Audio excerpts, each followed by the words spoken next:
Okay, welcome to the regular council meeting of Monday, April 7th, 2025.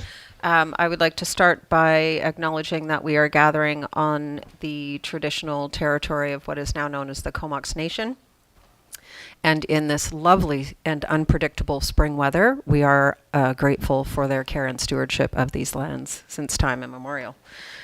Could I have a motion to approve the agenda, please? So moved. Second. Thank you. Everyone's in favor of that? We are. And there are minutes there from Committee of the Whole, March 24th, and regular council meeting, March 24th. Move the minutes. Second. Everyone's in favor of those. Thank you. And we have a delegation from Mosaic Forest Management. Come on up. You're welcome to sit or stand or whatever combination you like, whatever's comfortable. Just make sure the mics are on so people, if we are live streaming, can hear you. Sounds like that's on. Yeah. Well, thank you for having us. My name's Aaron Reacher. I'm the general manager for Mosaic's North Island operations. So based out of Campbell River, but it sort of starts here at Trent River and goes north up to Haida Gwaii. Let's let Colin introduce himself. Yeah, Colin Cosman. I'm a land use forester for Mosaic for the last 5 years, and I've lived, worked, and played in the Comox Valley for the last 10. So happy to be here and present tonight. Thank you. And for me, I grew up in the Comox Valley in Murrayville and sort of lived in either Comox Valley or Campbell River, all my life, other than a few years away at university. So, this thing work? Yep. So today we just wanted to have a few minutes to give a bit of a overview of what Mosaic. Everyone knows Mosaic, but good to just give an update there. Focusing, a lot on sustainability, drinking water, wildfire management, as well as our partnerships with communities and First Nations and recreation. So, who are we? 100% Canadian owned forest company. Obviously, we operate on private lands and Crown tenure on BC coast. We work extremely closely with a lot of First Nations. We've got memorandum of standings with 18 nations and work very closely with quite a few. Our operations employ approximately 2,000 people, mostly working through our contractors and subcontractors up and down the island. And our logs, we service over 50 local mills as well as some international customers. And it's one thing that's always a question with the logs is, we provide all the local mills logs first, and only if there's excess logs left over do they get sold to international customers.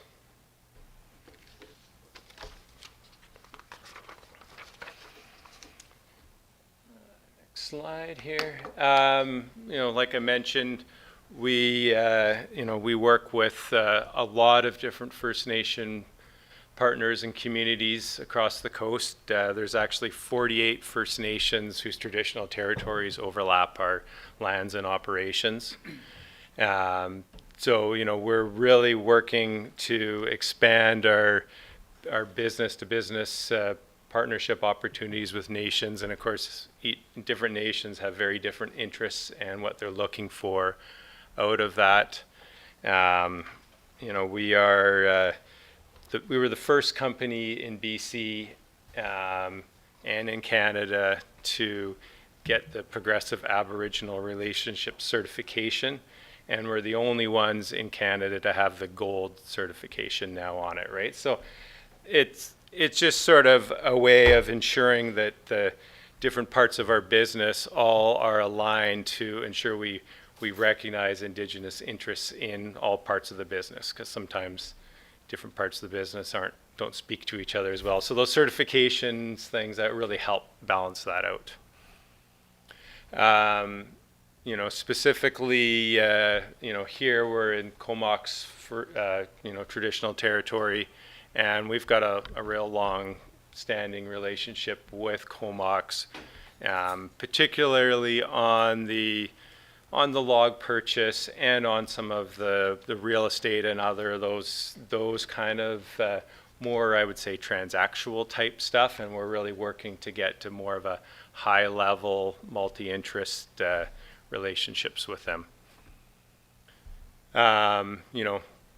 Obviously through a lot of that there's lots of time out in the field and support for Namacollis and Comox Guardians, and as well as cultural events. This was that last year, 2 years ago, I think, that picture from the First Nation, the Comox Day there. Additionally, just wanted to kind of point out about sort of the impact on the economy on Vancouver Island, essentially a little bit in Lower Mainland, but you can see the numbers there. I think the big part is just how many sort of small and medium-sized companies work for us, right? And that's where really a lot of that employment and a lot of that business stuff comes from. Some of you can see in the bottom there's a few of companies that are located in the Comox Valley that would have quite a few employees living in the village here. That supply chain really, it starts from the professionals, other ones doing that planning work to determine what our plans are going to be, through to road building and harvesting, as well as reforestation, and then tending those stands over time.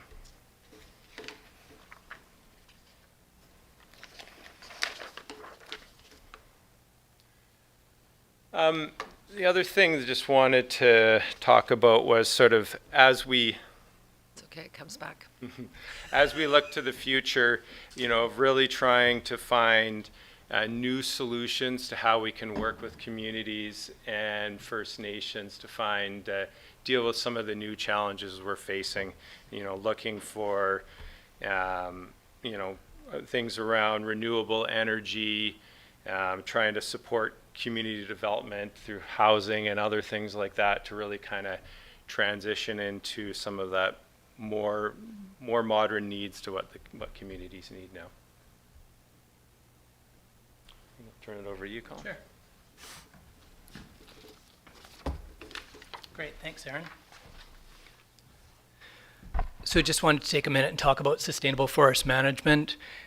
Certainly on all of Mosaic's private managed forest lands and public lands, we have Sustainable Forestry Initiative certification.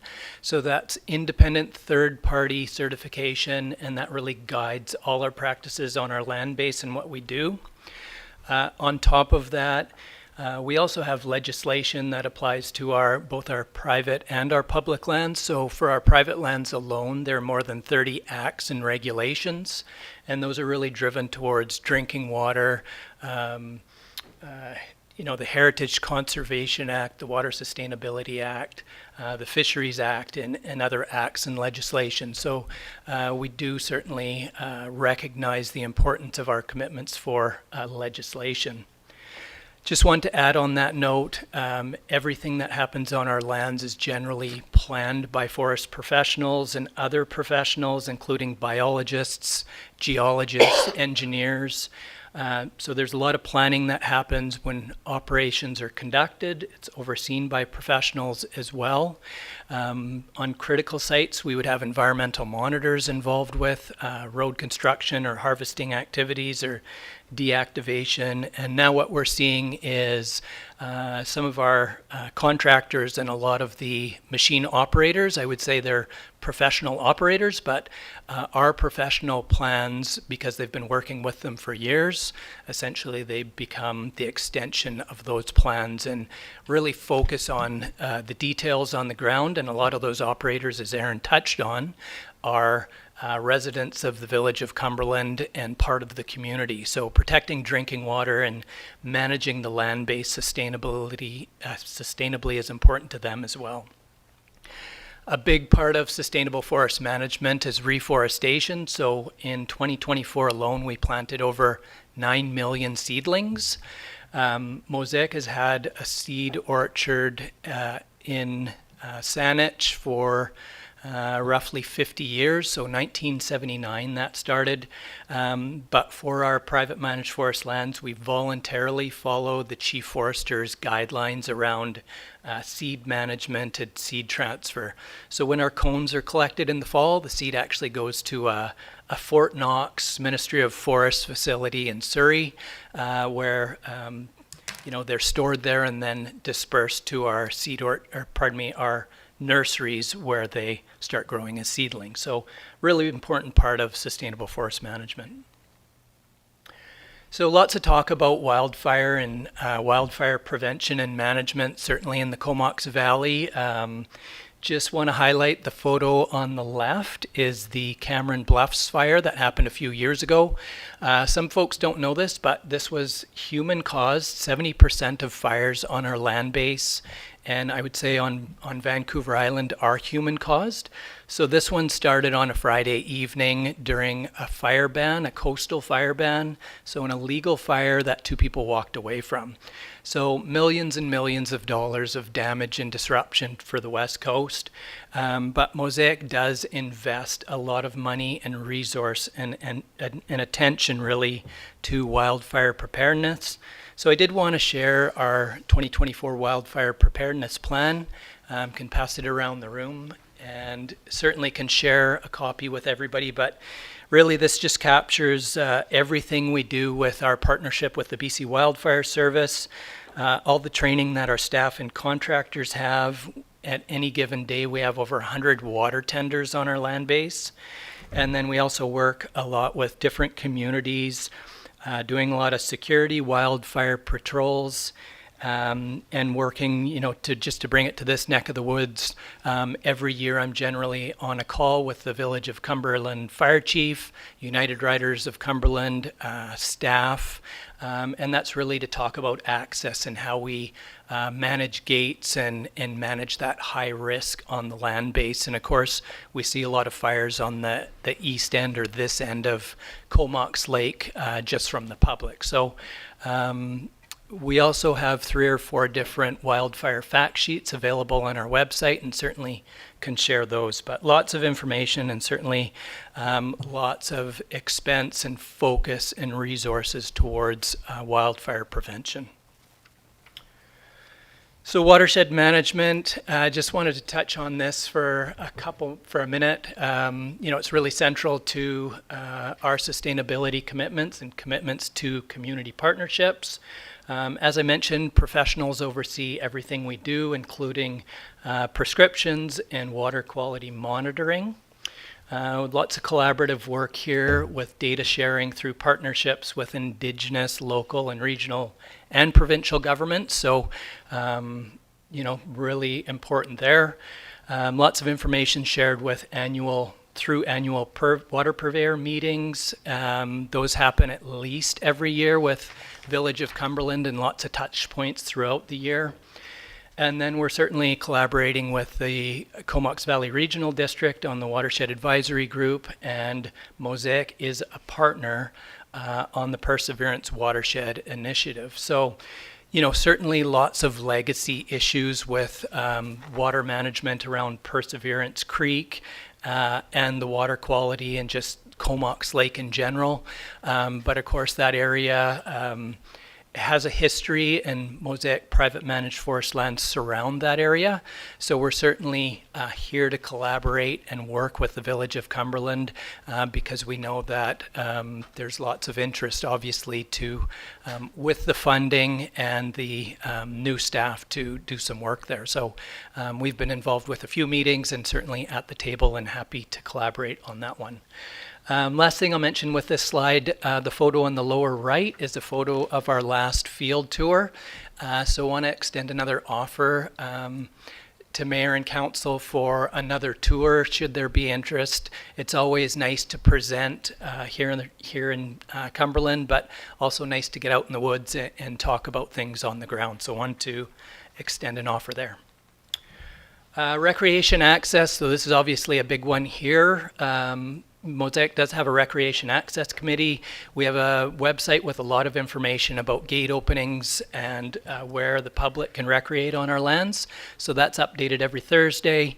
We work very closely with United Riders of Cumberland. I was just at their annual AGM, and nice to see the village setting up the election there and pushing that through. But just as a Mosaic employee and the point person on the UROC relationship and a mountain biker, I'm certainly proud to see how that relationship evolves and how it continues. And just some examples here, the Mosaic Hut and the partnership with UROC was a fantastic thing to make happen last year. We support all the mountain bike events, so whether that's the BC Bike Race, all the independent UROC events, I'll just tag on there, the Vancouver Island Gravel Series. All those mountain bike events are obviously a huge draw and a huge bonus for Cumberland. Seeing 1,000 people from the BC Bike Race stay in Cumberland for 4 or 5 days is a big thing. We also have 14 not-for-profit campgrounds, snowmobile agreements, ATV agreements, hunting agreements, and support Mount Washington Alpine Resort through a partnership agreement as well. This is my last slide here. So we're certainly grateful for all the relationships we have each year throughout Vancouver Island with the different communities that we support. So in 2024, we supported over 150 organizations with close to $1 million dedicated to community, environmental, and education initiatives. So just some obvious ones here. Comox Valley Search and Rescue on the left, providing them with a check a little while ago, and we provide them with donations each year. Fanny Bay Salmon Enhancement Society, we provide them with funding along with seedlings each year for some of their restoration work. Their hatchery is also on our private managed forest lands. During the season of giving around December, we provide checks to local food banks, and the photo on the right is Cumberland Community Schools. But we also support YANA, longtime supporter of YANA, Solom River Restoration Society, Pacific Salmon Foundation, and the Marmot Recovery Foundation. So just a few. I sit on the sponsorship committee, and it's certainly a great part of my job. With that, I want to thank everybody for your time, and Erin and I certainly have time for questions if there are any. Thanks, Colin. Questions, Council? Who wants to start? Just have a quick one. I saw a bullet about illegal dumping cleanup. Is that something that is still going on a lot? Or? It is. This year we're supporting different groups for Earth Day cleanup. So it depends who's reached out to us. Unfortunately that continues to go on with the challenges around housing and, mental health issues in communities and homelessness, and you name it. Last year, the year before, I think we took, Port Alberni Valley, we took 5 RVs to the landfill alone, but we certainly see everything on the land base from RVs to boats to you name it. So we spend tens of thousands of dollars each year. We work closely with James Barth. For those of you that know him, he's just an outstanding citizen, showing up all the time, dealing with illegally dumped materials. But we've also worked with the CVRD and supporting some of their Earth Day events as well. So I hope that answers your question. Thanks. Yep, thank you. Go ahead. Hi, thank you guys for coming out and speaking with us. Appreciate that.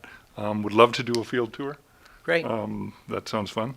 I'm just curious, of the 9.3 million seedlings, is that pretty much single species, or are you planting, is it a monoculture, or are we planting various kinds of species out there? Yeah, thank you for that question. So I'll try not to digress too much, but I was out with a forest geneticist a couple weeks ago on a tour looking at salmon, actually, and he was retired, and he told me that trees actually have more genetic diversity than humans and people. So that was just an interesting fact. But for the trees that we're planting, they can include Douglas fir, red cedar, yellow cedar, white pine, Sitka spruce, grand fir, couple other different types of fir. So it really depends on the site, what was growing there before, but also what's the climate resilient species that is going to be successful over the long term.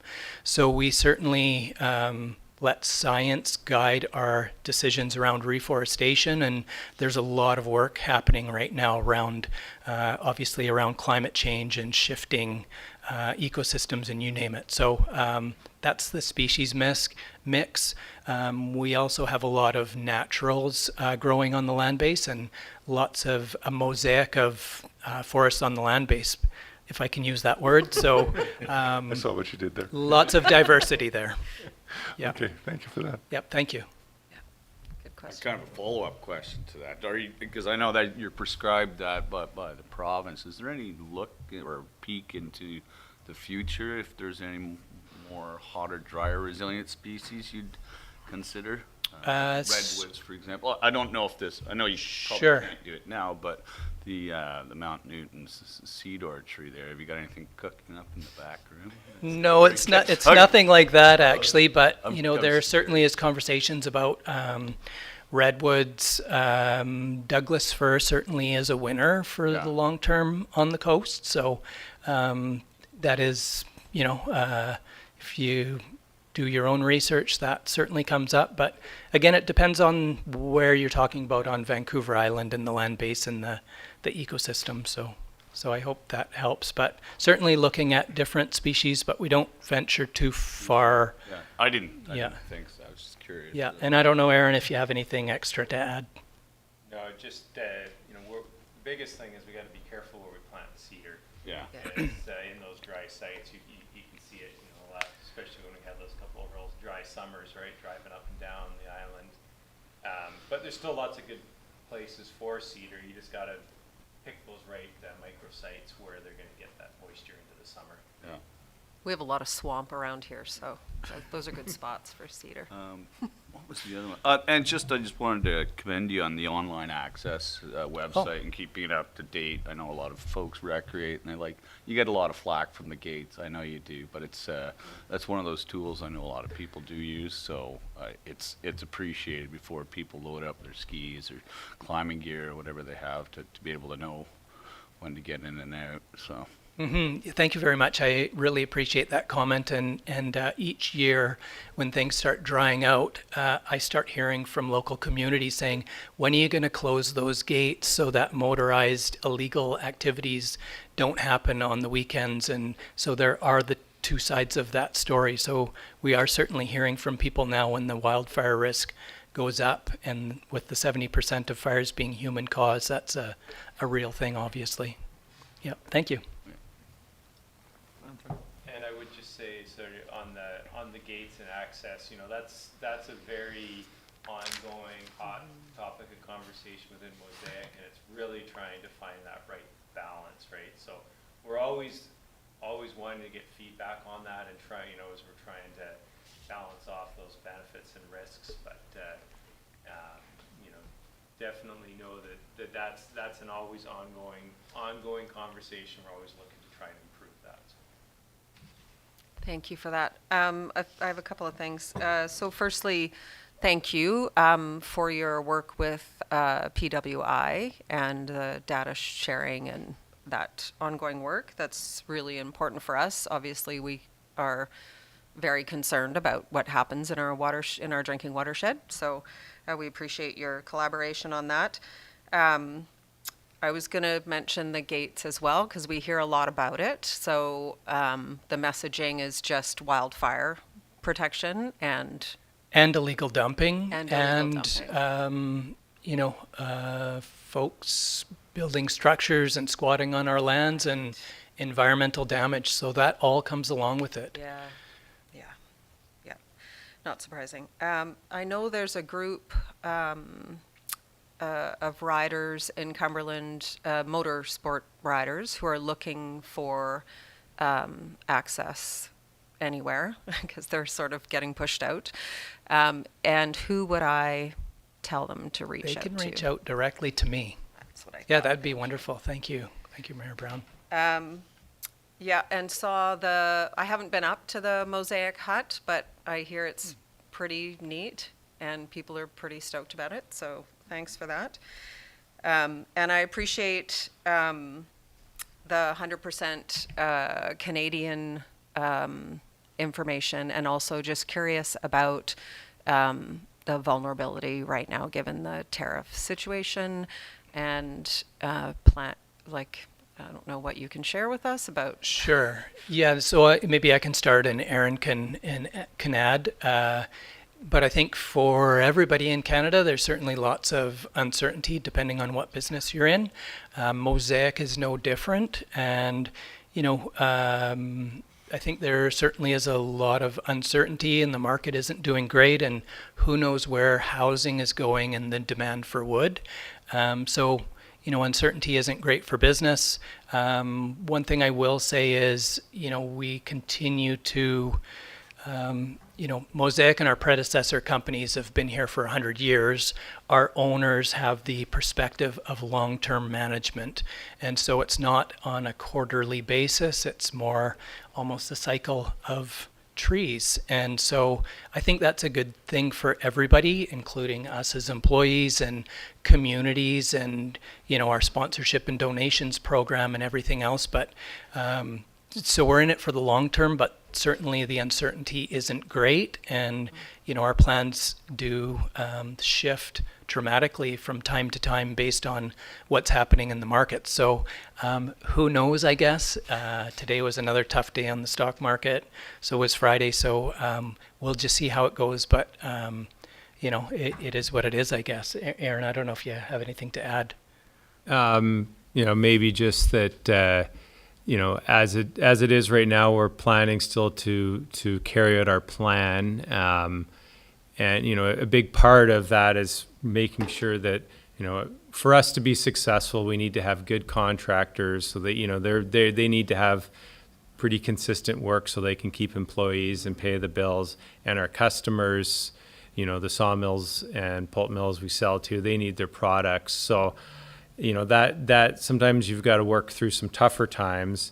So, that we've been able to do that in the past. That said, most of our wood gets milled in BC, and majority of that gets sold into the U.S.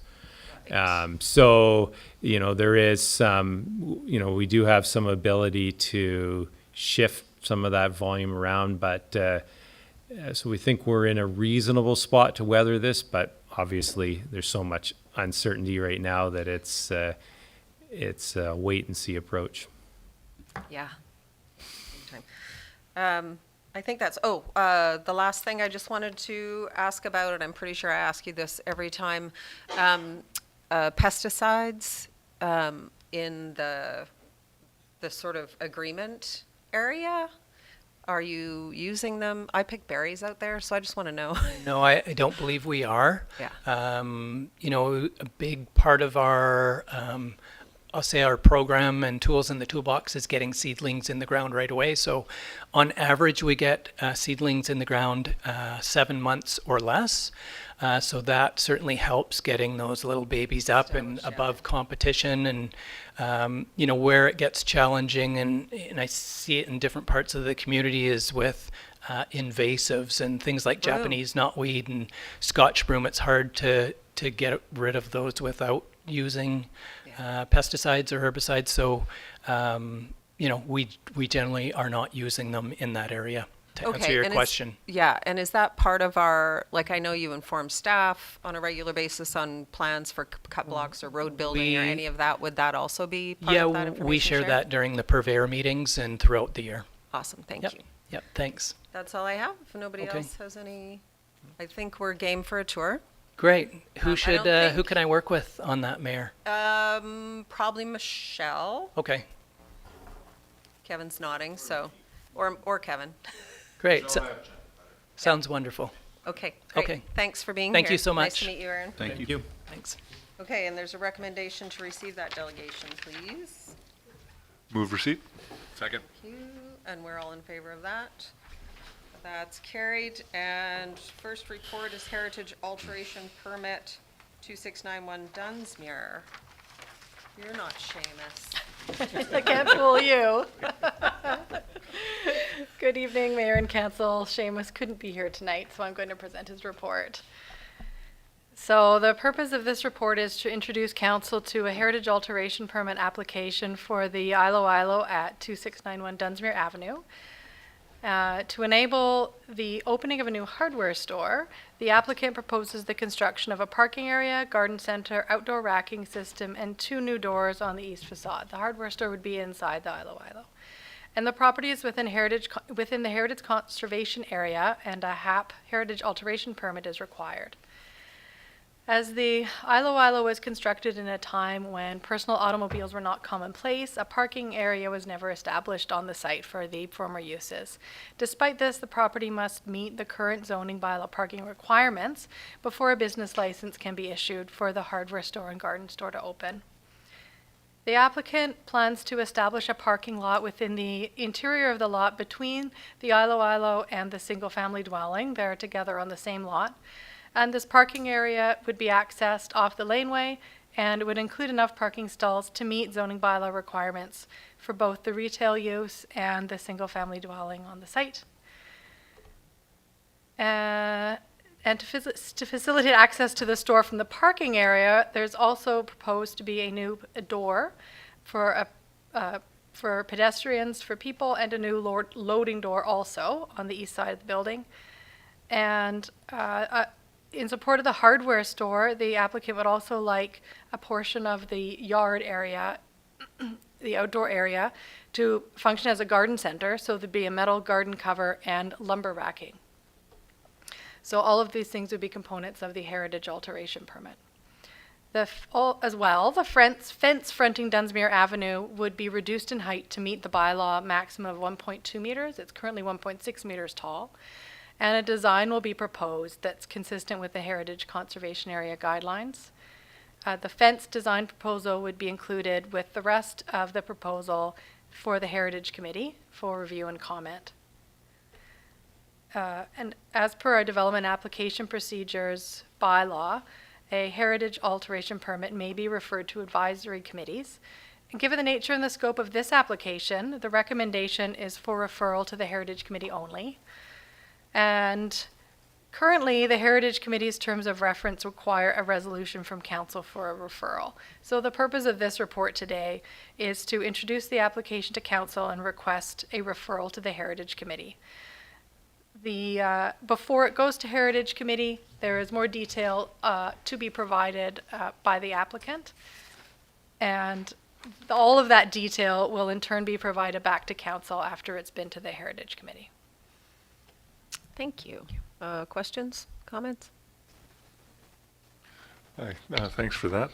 And you can pass on that this is another great report from Seamus. Thank you. I will, thank you. Is it all one property? Okay, that is correct. So the house, Yeah. the Ilo, and the empty lot, they're all on a single property? That's correct, Okay. yeah. Yeah, so I was just wondering how that was going to work, because I was always under the impression it was two, but, okay, I think they consolidated before it sold the last time. I see, yeah. Go ahead. The access is through the laneway. Yes. Is there any changes to the surfacing of the laneway? What is it? Is it currently just gravel? Well, I mean dirt. That's correct. So no changes proposed. Public Works did do some grading work on the laneway recently, but the surface wouldn't be paved. So would this access be expected to significantly increase the amount of maintenance required by Public Works on that laneway, given the way the lanes tend to go in the winter? That's a good question, and I would say that this has been reviewed by the internal development review team, and that issue was not raised. So by that, I would assume it's not greater than perhaps the other usage that has increased along that same laneway by some of the other developments. So it's considered to be a maintenance that can can be Yeah. done with our current resources. But since you've asked the question, I will go back to that development review team and just make sure we don't have any additional concerns. Yeah, it's my understanding that we do not plow alleys anywhere, but maybe we do the one behind Dunsmuir. I don't think we do. Oh, yes, This that's has correct. come up We do many not. times. No, my concern is that just looking at the speed with which because I frequently end up in the library parking lot, and the speed with which that laneway degrades, even with not particularly heavy traffic down there. Once you have an active parking space for a retail business behind, then I'd just like to raise that concern. So thank you. Secondly, I'd like to ask. I see the plans show an asphalt parking. And it's my usual question. You'll not be surprised. Have we got any way of? I'm sure we can request, but any way of requiring permeable? And given that, has there been any analysis done here on the stormwater runoff, because that's currently grass all over that site, and to make it asphalt will dramatically increase the stormwater flows down to that laneway. I believe we have received a stormwater management plan.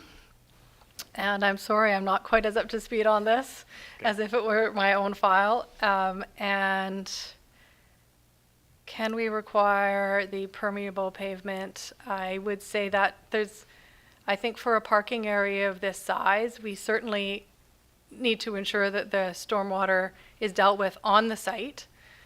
But we also want to ensure that any contaminants can be filtered from the parking area. So sometimes the permeability of a larger parking area is at odds with wanting to ensure that contaminants can be dealt with in a single place. But I can't say for sure that situation applies here. So I think I can provide more information when we return to council. Thank you. Certainly, if the stormwater does look like it's going to be increased runoff there, permeability is an obvious solution. So I leave that with you. Yeah, thank you.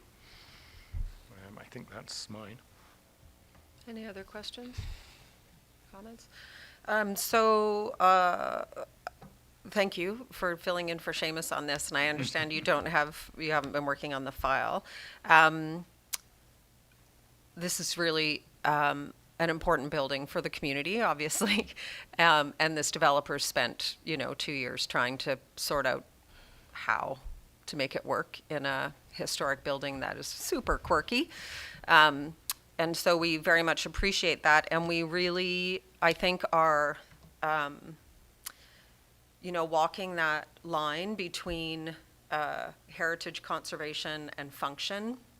And I think we want to ensure that the Heritage Commission and staff understand that we really want that mix of heritage and function.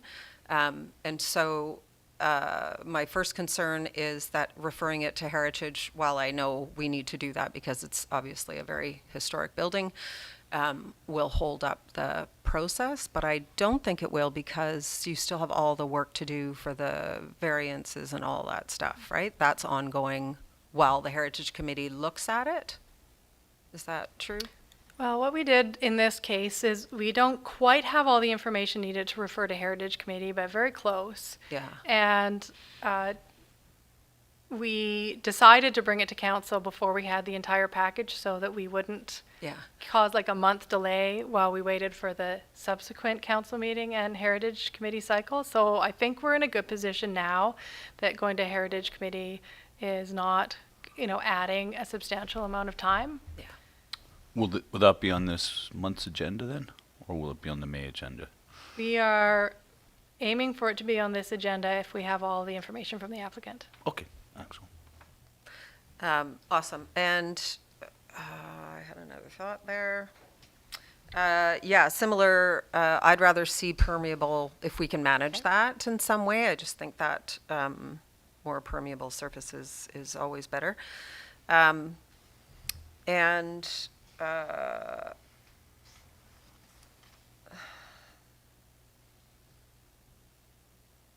to remember what I was thinking. Okay, so the referral's going, the DP is being worked on, it's all coming back to us. Okay, I think that's all I had. Oh, nope, I remember now, thank you. The heritage alteration permit, in my understanding, is very challenging for both staff and developers with some of our buildings that take 100% of a lot coverage, for instance, or are super quirky, or back onto an alley that is all the things that they do. And so are we, as part of the OCP, like, is there a process in the bylaw process to look at that in some way to make it more easier on everyone? Well, the Heritage Conservation Area Guidelines are in the OCP, and we have been working on updates to that will come to council in draft form to, overall address all of the concerns that we have heard about the current guidelines. So hopefully that will address what you're looking for. Okay, awesome. So it is included. Great. Thank you. I do have one more question, which might open a huge can of worms. Go for the But we worms. don't have huge snowfalls too often. Would a private, if they were to provide snowplow services privately to get into their own lot, would that be something that would be completely forbidden? No, that's what they have to do. Yeah. Right. It's their property and they have No, to. no, I mean like along that alley. Yeah. You can do that. I'm pretty sure that's what all the Airbnbs I would love for do anybody that to are do in the that. alley. Like, oh, I know. I mean, I think some. I also use that alley. That would That's be great if happened somebody bought before. it. I just wanted to clarify that wouldn't be totally offside. You know, would it be all right if I got back to you on that? Yeah, Because I'm kind of afraid of She doesn't operate the speaking out of snowplow. turn. No, I just Yeah. Yeah, no, it's a super good question because as we develop more and more and people need those alleys to function, it's a question. And right now we just do not have the capacity to be grading and filling and plowing alleys in my, Would certainly imagine that if Experience. they built a parking lot back there, they would want to yeah, plow it their themselves own. so that their customers could use it. Yeah. I would imagine. So. yeah. And they would find the cheapest way to do that probably too. you'd have to. Okay, so no more questions, then there's a recommendation there. Well, I'll move that council refer the heritage alteration permit HAP 2501 application for the property described as Lot A, District Lot 21, Nelson District Plan, VIP 8485438 or 2691 Dunsmore Avenue to the Heritage Committee. Second. All in favor?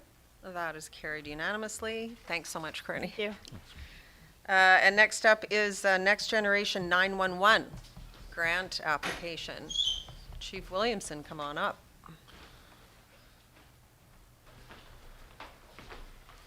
Good evening, Mayor and Council.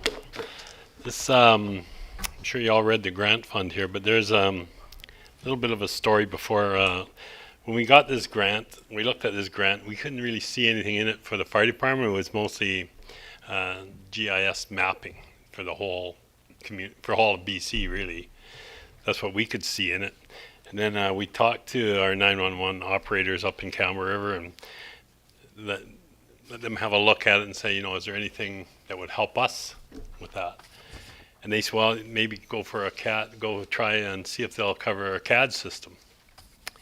Well, we never thought of that, so we've contacted the grant administrator, and they got back to us just last week, actually. So this is kind of rushed, but they said, yeah, we would cover a CAD system.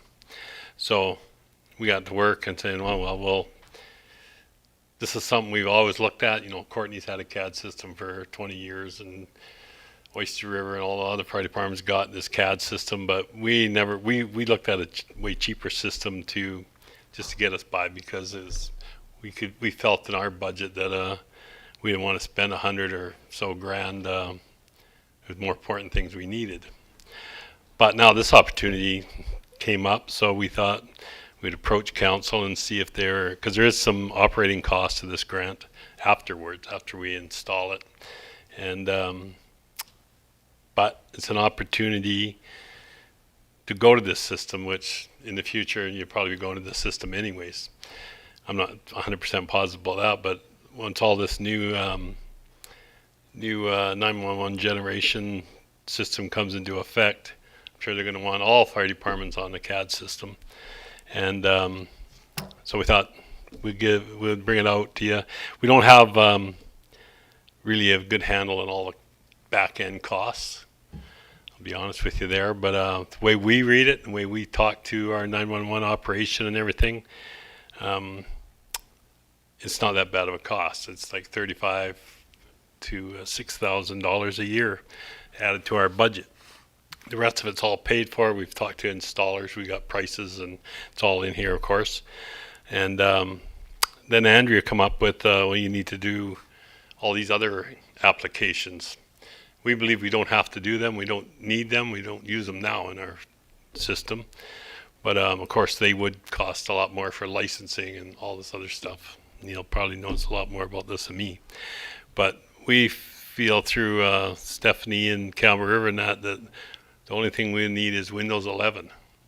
And the other things we use, like Trailforks and all that, are free. We get those added for free. So that's what we see right now. So I'll let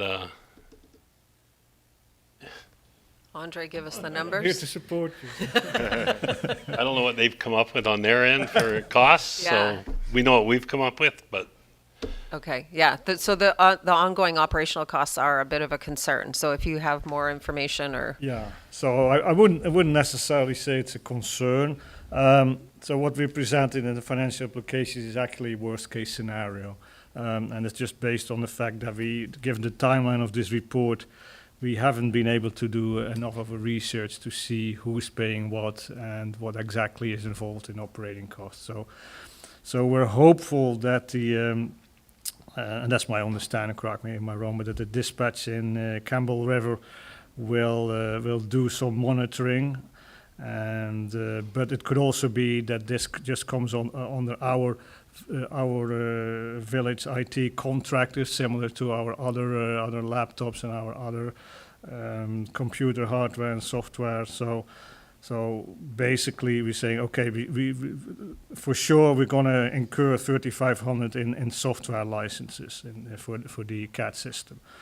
Then on top of that one, worst case scenario again, then we'll need some village software licensing and monitored by the IT contractor, and they will charge us per laptop or per computer hardware and software. So we estimated that to be another 11,500.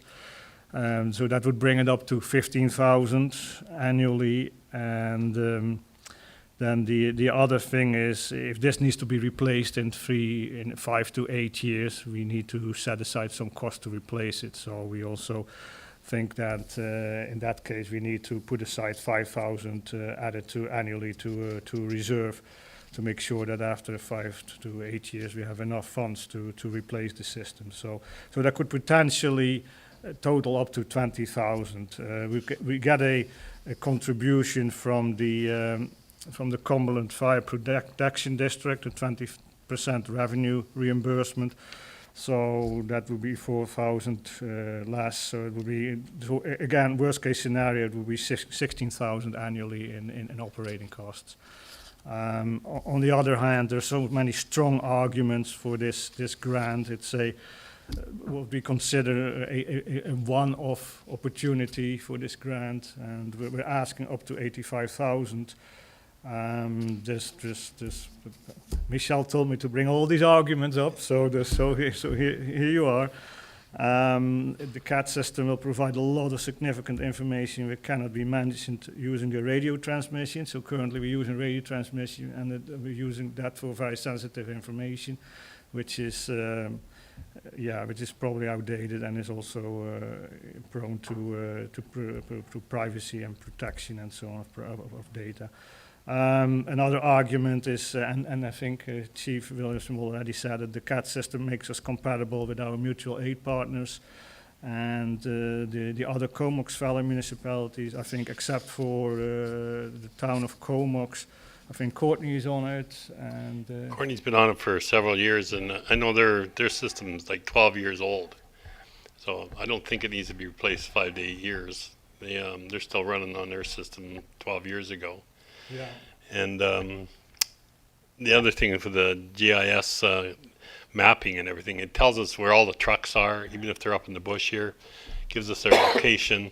And a lot of times 911 want to give us information about RCMP or someplace we're going that's they don't want to give the information over the radio, or somebody might have a key lock on their door. We have to stop, phone them, and get that, because they don't want to give it over the air, the key lock system, because everybody could hear that. So that's it doesn't happen that often, but it's another thing that they just type it into the pad and away we go.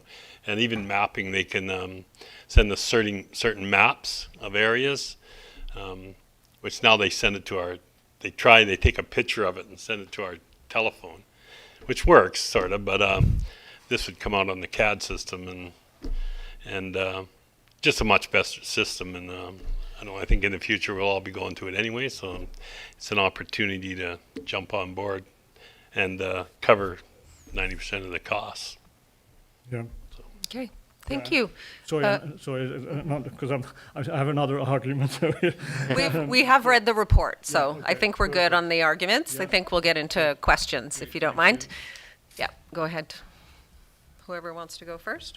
I don't have any questions. I didn't get a chance to get anything off the Courtney Fire Department, so I couldn't get your numbers down to where you probably want them a little bit more, but we'll be getting more information. Do you work on that system in Courtney? Yeah. We've helped put it in, and Yeah. we maintain the back end, some of that. So yeah, it's of huge use. It's pretty much standard operating procedures for most fire departments now in the modern age to use something like this. Yeah, it's just a big cost factor. The 911 generation 911, a lot of the GIS, well, most of it's already been done for it. There's been grants from the various communities to put a lot of work into ensuring the addressing is up to date and critical, and then it intermeshes with all this. So it's I think it's a golden opportunity to try and modernize our dispatch system here. Yeah, right now we use Google Earth as our system Yeah. through 911. It works fairly good, but this is deluxe. Clearly a better system. It is a much better. Anybody else have questions? Go ahead. I've just got one. Is this a yearly grant? If we don't go after it this year, is this a grant available on a yearly basis? That's not my understanding. My understanding it's a one-off, a one-time only grant, but we're not sure. But that's our understanding. We do have 2 years to implement it. Yep. So we could always probably cancel if there's a whole pile of more problems with it. But that's the only thing I can think of. This money's pretty much here and now in association with the 911. So there's been a couple rounds of funding for different things. Most of it was for mapping, but this is extraneous to that. So it seems if you can get equipment out of it, that's a good idea. It probably won't come up again. Anybody else have questions? Yeah, well, really just seems like a no-brainer. We ought to have this equipment, this level of technology. It has a minimum of about minimum cost if you reserve for replacement of about $8,000 a year. We'll just have to push the budget around to squeeze something out and to put that in. That's okay because it seems like we ought to be operating on this system. So I'd be in support. That's my question. So when it comes to budget time and we need to find however much money we need to find operationally on an annual basis, that will limit the amount of money we can give the fire department for other things because we're doing this. I don't see another way because I think we need this system, but that could be challenging at budget time once we know what those numbers are. But maybe they'll come in lower and it won't be so bad. Yeah, and that's one of the reasons we've never asked for it, because Yeah. there's more important things we need, Yeah. of course, and that's why we've never asked for like $100,000 to put this system Yeah. in. Oh yeah. No, I'm all for getting the grant if we can. So there's a recommendation Yeah, there, I'll move the Council? council approve the Union of BC Municipalities Next Generation 911 2025 grant application for up to $85,000 and commit to providing overall grant management to fund the cost of equipment and installation of a computer-aided dispatch CAD system and direct staff to include the annual expenses in the 2026 budget, and that council directs staff to bring forward an amendment to the adopted 2025-2029 financial plan bylaw to include $85,000 for the computer-aided dispatch CAD system if the Union of BC Municipalities Next Generation 911 grant is approved. Second. Thank you. And anyone in favor? All in favor? Sorry, any opposed? All in favor. Okay, thank you. Thank you both. And next up is our late resolution to AVICC. Do you want to speak to it, or do you want me to? I can speak to it. So I was on a water coalition meeting a couple weeks ago, and one of the things that came up was that BC's industrial water rates are extremely low, so $2.50 per million liters. Quebec has just raised theirs to 35 million per million liters. Saskatchewan charges 17 million and 54 million, and Nova Scotia between 66 and 146 per million liters, and even Ontario charges $3.71, and they're the next lowest. So we were trying to figure out how to fund the water security fund, because it was not funded in the latest budget, provincial budget, and that was one of the ideas that came out of that, is increasing those fees outside of BC Hydro, because we don't want BC Hydro passing that on to our residents, but to large commercial water users, we could increase those fees and use them to pay for watershed restoration and protection and data collection and all those good things. So the resolution is there if you have questions. No questions. I think it's awesome. I'll move that, I think Troy's got it. oh, Yeah, sorry. We're not ready. Yes, I mentioned to Vicky that I noticed that there's a typo in the first paragraph, In the first whereas, yeah. in the first whereas on the resolution. And I thought maybe we could just clean up the language in a little bit to whereas Vancouver Island and coastal communities are facing increasing pressures to watershed security, including climate-fueled droughts, floods, landslides, and wildfires, as well as the cumulative impacts of industrial development in our watersheds because of the 1884 Settlement Act, which saw over 2 million acres of unceded land granted by the Crown to private owners. Is everybody okay with that? Yeah, I'd be. Good to second it. Fine. No. Do you want a Or you- motion to change that? Change the wording? Or we could just say with the updated wording? Okay. And Councillor Ward, did you have? I do have a couple of questions.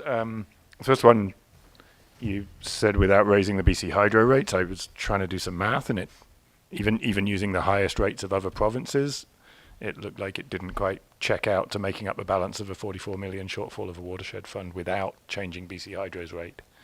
So just a bit of sensitivity to that. So that would potentially mean trying to do a very slight increase in BC Hydro's water rental rate, and and then a substantial increase in every other user. But anyway, I just wanted this might be open to challenge on that basis. So I wanted to be aware of that. I don't think we've mentioned BC Hydro in the No, I was looking at the motion, just in yeah. the backgrounder. the backgrounder. So Um, no, we haven't in the motion. So yeah. it would leave that there. I mean, fully in support of this. I mean, it's absolutely. The other question though is who else is in support of it in terms of municipalities? I understand that resolutions tend to be more successful when you have multiple municipalities behind them. So there is the North Central Local Government Association will see, I think that's what it's called, will see another resolution from 2 regional districts in that area making a similar ask, but no one else At AVI. that I've seen yet from AVICC. Okay, thank you. So there's a recommendation there, but we need to add with the new wording in there. Okay, so can I just say with the new wording in there? I think so. Okay. I think So I'd Rachel got it. I move the council endorse the resolution dedicating water rental fees to watershed security with the updated wording as a late submission to the Association of Vancouver Island and Coastal Communities Convention. Thank you. Seconder? Second. Second. And everyone's in favor? And that is carried unanimously. And now we are on to community policing priorities, which we talked about last time. Feels like we're really getting close, eh? So close. So close.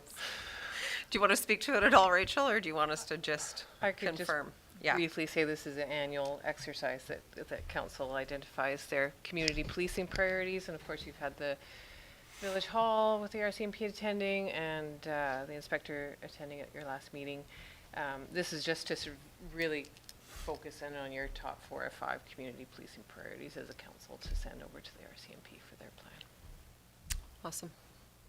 Yeah. So we have, Can I add yeah, something? Sure. Recently, I have seen the police 2 days in a row with the pickup truck with the 2 bikes in the back. So I've seen the police doing a cruise through the town for 2 days in a row. So that was refreshing. I have heard that they have, in the last 2 weeks, been sending units up on a regular basis, so. I did see some discussion online that began with a question mark about whether they were here and was followed by many, many comments and examples of when they yeah. are. Oh, So nice. That was good Yeah. to see too. Okay, so I think what we have is youth mischief and late night patrols, trap house investigations, community policing and relationship building with businesses and youth, particularly on weekend evenings, and speeding enforcement in playground and park zones. And there's a recommendation there. I would recommend that council identify Village of Cumberland policing priorities for the 2025-26 annual performance plan. Do you want us to, I listed them, but do you want us, as As- those 4, yeah. No additions. Second. Thank you. All in favor? And no one's opposed to that either. That's unanimous. And next is Recycle BC contract renewal. Who gets to, here comes Mike. Did everyone read the weighty legal description at the end of the? I was going blind last night. Evening, Mayor and Council. Hello, Mike, welcome. Thank you. So this, as you know, the Recycle BC contract is up for renewal, 5-year term, that will retroactive January 1st, 2025 and end December 31st, 2029, pending council approval. So the recommendation is that the master services agreement that's attached in the package and the statement of works be approved. And so we would then forward that approval to Recycle BC. In fact, there was an email in my inbox when I got up here this afternoon asking, when will it be approved? Okay, any questions? Go ahead, Counselor. So if I understand right, this program is funded by producers of this packaging as a way to return the packaging to and reuse it and That's right, prevent or it from educate going- so that they would use less packaging in future, Okay. which I'd say is a Not mixed super success so successful. far. Yeah. Yeah. So I guess my question then is, how closely does, and I've lost the number, $38, $45? 42. will be $42. the 10% How closely does that match with what we are actually paying per household for these services? We're paying for residential collections, all told, organics, garbage and recycling. Mterra bills us $20 and, in a sec, 34 cents, I believe, per resident per month, $20.34. So for a monthly bill to Mterra of about 81,000, this represents basically about an $86,000 credit back to Cumberland. So about a quarter, Even less. 12. less than a, yeah, I'm just trying to do so. It's less. So they're not, it's not coming close to, Well, it is Actually- actually for residential's. Commercial's a little, although we don't have a lot of commercial properties, only 51 in Emterra schedule. But in conversations with Comox, Strathcona Waste Management, they were mentioning that those municipalities that have already gone to automated cart pickup, their costs increase. It seems counterintuitive that an automated cart with a lid and animal proof and so on would be more expensive for the contractor and the municipality, but it seems to be the case, mostly because of the driver of the truck can't see any cross-contamination in the open containers that most residents are using here now. They just sticker them and that's that. So then comes the sorting, because Emterra sorts at their plant, and that's the additional cost. okay. So I know that we had these discussions at the CVRD, or I just recently, Mayor Brown was there, but I was reading the agenda. And so they're going to be lobbying for a better rate, Yes. I believe. That, the lobbying from last year gained about a 10% increase going into the new agreement over last agreement, or the one that expired at the end of December. There is, I was talking to Comox as well, they are really pushing hard for better rates. The big change too in the statement of work is more around incentivizing. If we can get the contaminants out of the recyclable streams, then there's more chance of incentives. Right now, there were a couple of occasions where the contamination rate in recycling was over 23%. In the old agreement, the upper limit was 3%. So they have moved that up to 5% to give us a little bit, and really it's the glass that's causing most of the problems in the depot. So, and that seems to be a universal struggle with recycling everywhere in BC is, do we just take it back to the landfill and let it just break down by itself, or deal with it through the recycling stream? And so far that's been the alternative. Okay. Thanks. Then, if I may? Yep. I would then ask if other municipalities or generally there's success in arguing for a better rate. If we've already signed this agreement, are we locked in for 5 years at this rate, or does the agreement provide for us for that rate to be increased during the term? It can be, but it's probably not a great chance that it will be. It depends on, first of all, the whole group, in the valley here, speaking with one voice, but also with Cumberland still deciding or exploring automation for pickup. That could push rate changes further down the road, but that still could happen within the term. There is language for it. It's just, in my brief discussions with both Emterra and Comox, they were not that positive about that happening. Thank you. And again, it seems to cost Courtney and Comox more than it would Cumberland. Yeah. And please And note it costs that, us a lot. so please note that annually it will be increased with the CPI Yeah. index and also, or based on cost study findings. I'm not sure what that means, but there could be some finding that says this rate is too Yeah, low. and I think the way they would like to tie it too is with using the funding that's available for education for the residents especially, and trying to keep the contaminants out of the recycling stream. Yeah. So we are doing a recycling education event at the Cumberland Library on May 28th. So do come and find out what goes in what, or where, which and where. But just to be clear, there's not another option. There's nobody else doing this. No. We could say, no thanks, we're not going to recycle at all, but that's really our only option.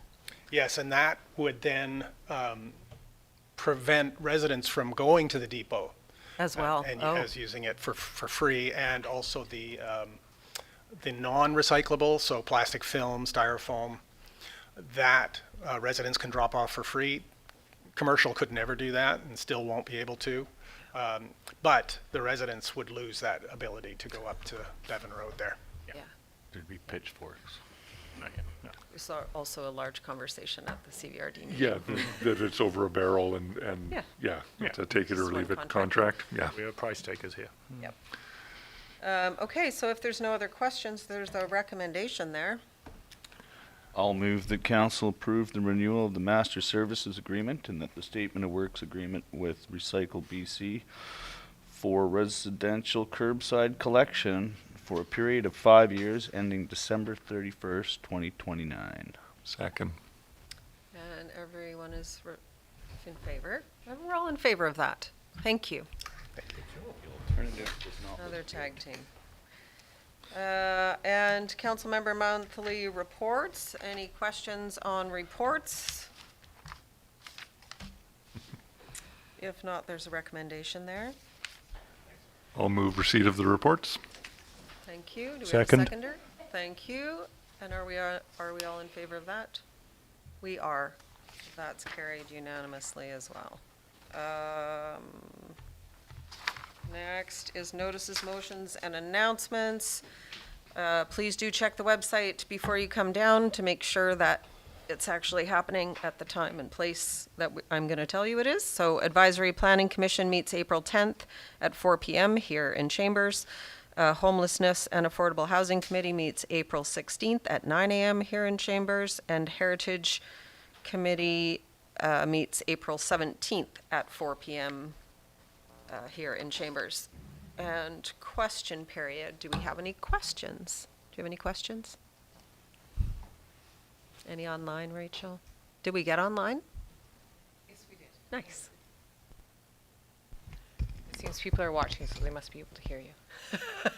Good. There's no questions through email. Okay, so there is a closed portion recommendation there, council, if anyone wants to read that. I'll move the council, the council. I was looking at the wrong one. Damn. You thought it was shorter. I did, but I'll still do it. There we go. Thank you. The council close a meeting to the public pursuant to section 90 of the community charter to consider labor relations or other employee relations, the acquisition, disposition, or expropriation of land or improvements. If the council considers that disclosure could be reasonably be expected to harm the interests of the municipality, and information that is prohibited or information that, if it were presented in a document, would be prohibited from disclosure under section 21 of the Freedom of Information and Protection of Privacy Act. Seconder? Second. Thank you. All in favor? And that's